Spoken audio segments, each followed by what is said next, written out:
10 000 sa ceinture bi laa bëggoon nga may ko rek mbokk internet parce que gis naa ni lu mu doon sax li xam nga lii merci xam nga lii ok il faut ma expliquer ko Sénégalais ñu xam lii lan la quoi ñoom pour ñoom dama xëy rek jël njàmpale takk pourtant ceinture 300 nga am ceinture de boo demee si kaw pont bi fii 300 nga am ceinture waaw damay dugg ay magasin lay dugg ay magasin waaw ñu may solo yëre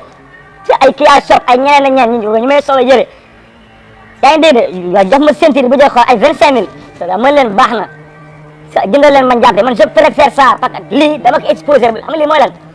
maanaam ñu bàyyi xel si ñi nekk si kaso bi nan bàyyi xel ñi nekk 100 mètres ñi nekk 100 mètres duñu sangu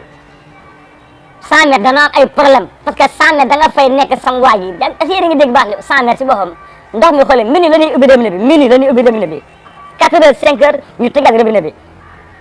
ndox da ngay boo bëggee sangu da ngay dem inscrire xam nga ni boo bëggee sangu dem inscrire nga xam loolu métti na ñu ngi naan ay mbas mi nag mais nan wax ak Sénégalais wax ak ñi nekk si kaso bi et puis kaso bi bii may wax neen toj kaso bi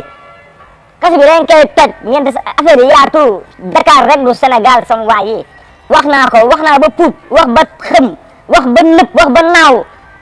mais Sénégal si boppam moo dëgër ndayu bopp si boppam. kon kay yow li Pawlish di wax dëgg la comme wax nga ba puut kay nee na yow da nga xasal wala. mais dama yaakaar da nga dof quoi yow est-ce que ça va sax yow. yow ban dëkk nga dëkk sax yow ban xeet nga yow ban genre nit nga quoi laa bëgg xam quoi ban xeet nga quoi ban façon doomu yow journaliste nga wala dakkañaa nga wala yow comédien nga wala yow théâtre kan nga wala jaaykatu yàpp nga wala jaaykatu perton nga yow ban xeetu nit nga. jox ma rek waaye ren may gaaw ngaa may nii waaw yow.